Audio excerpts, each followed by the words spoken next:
Friends, welcome back to our channel Geet Katha and my smart channel. నాకు ఈరోజు చాలా సంతోషంగా ఉంది, ఎందుకంటే 1000 సబ్స్క్రైబర్స్ అయ్యారు. నా ఛానల్ని ఆదరిస్తున్నందుకు మీ అందరికీ ధన్యవాదాలు.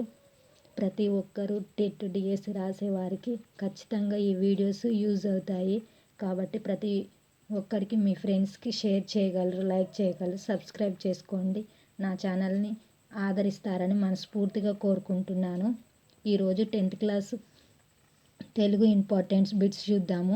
ఇప్పటి వరకు 6th, 7th, 8th, 9th important bits చూద్దాము.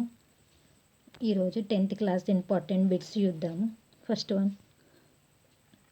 దానశీలము పాఠ్యభాగ రచయిత ఎవరు? పోతన. దానశీలము పాఠ్యభాగము ఏ ప్రక్రియకు చెందుతుంది? పురాణం. దానశీలము పాఠ్యభాగ భాగవతంలోని ఏ స్కందం నుండి గ్రహింపబడింది? అష్టమ.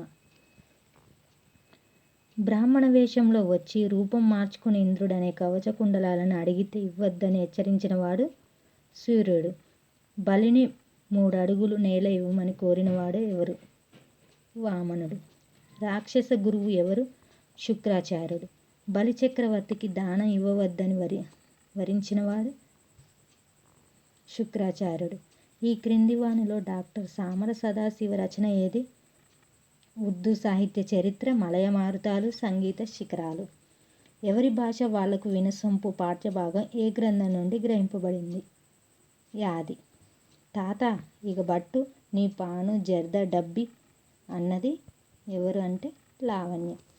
విక్రమార్క దేవచరితం కర్ణసుందరి అనే నాటకాన్ని సంస్కృతంలో రాసినవాడు బిలహనుడు. చాలా కాలం నుండి సామలవారి రచనలు చదువుతున్న గుంటూరు విద్వాంసులు అడ్వకేట్ ఎవరు? ఉప్పలూరి గోపాలకృష్ణ శర్మ.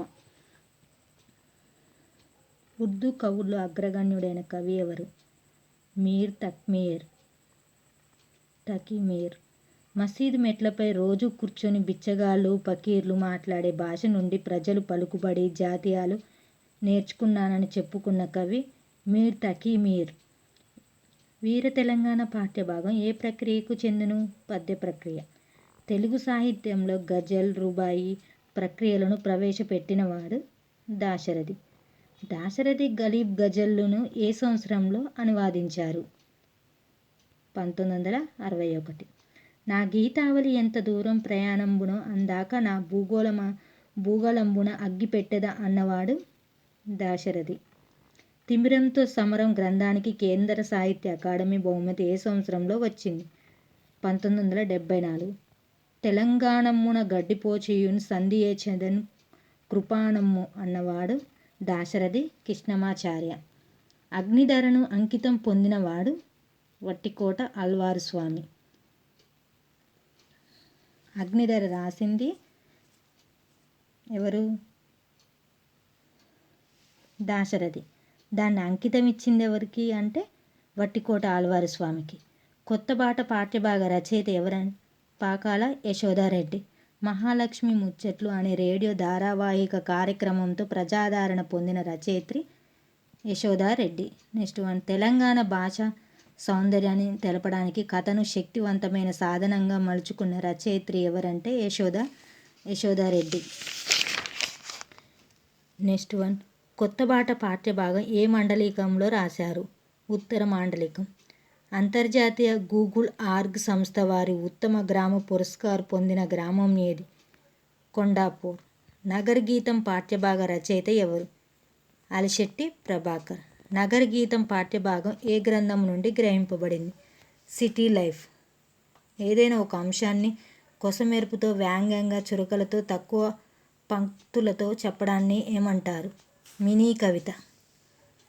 అలిశెట్టి ప్రభాకర్ రాసిన తొలి కవిత సంపుటి ఏది? ఎర్రపావురాలు. సిటీ లైఫ్ పేరుతో అలిశెట్టి ప్రభాకర్ ఏ నగరంపై రాసిన మినీ కవితలు ప్రసిద్ధి చెందాయి? హైదరాబాద్. మాటల జెండాలు గ్రంథాన్ని ఎవరు రాశారు? అలిశెట్టి. నగారా మోగిందా, నయాగార దుమికిందా వాక్యాలలోని అలంకారం ఏది? అంత్యానుప్రాస అలంకారం. నగరంలో ప్రతి మనిషి పఠనీయ గ్రంథమే, మరి నీ బ్రతుకు పేజీలు తిరగదేసేదెవరు అన్నవారు అలిశెట్టి. భాగ్యోదయం పాఠ్యభాగ రచయిత ఎవరు? కృష్ణస్వామి ముదిరాజ్. భాగ్యోదయం పాఠ్యభాగం ఏ ప్రక్రియకు చెందుతుంది? జీవిత చరిత్ర. హిందువులు తమ చరిత్రను లిఖితబద్ధం చేయాలనుకుంటే సంస్కర్తగా ఎవరి పేరు మొదటి వరుసలో ఉంటుంది? భాగ్యారెడ్డి వర్మ. దేవదాసి, మూర్లి, వేశ్య సంప్రదాయాలను అడ్డుకోవడం, పసివాళ్ళైన ఆడ, మగ పిల్లలను దేవునికి వదిలివేయడాన్ని తీవ్రంగా నిరసించినవాడు భాగ్యారెడ్డి వర్మ. సత్యశోధక సమాజాన్ని మహారాష్ట్రలో ఏర్పాటు చేసినవాడు పూలే. నెక్స్ట్ 1960లో హైదరాబాద్లో ఆది హిందూ మహాసభను ఏర్పాటు చేసినవాడు బిఎస్ వెంకట్రావు. శాసన సాహిత్యంలో తెలుగు భాషా వికాసం అంశంపై పరిశోధన చేసినవారు బిఎన్ శాస్త్రి.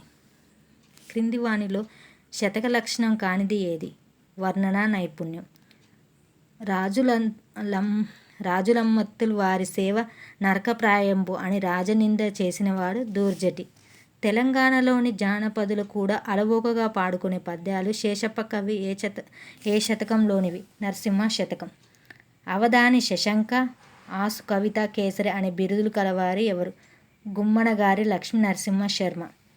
గుమ్మనగారి లక్ష్మీనరసింహ శర్మ ఏ రాగంలో చేసిన పద్య పఠనం ప్రత్యేకమైనది? హిందోల రాగం. గడిగ భీమకవి జన్మించిన నగారకుంట ఏ జిల్లాలో ఉంది? రంగారెడ్డి. బతుకవచ్చుగాక బహుబంధమునలైన వచ్చుగాకలేమి వచ్చుగాక అనే పద్యంలోని ఛందస్సు ఏది? ఆటవెలది.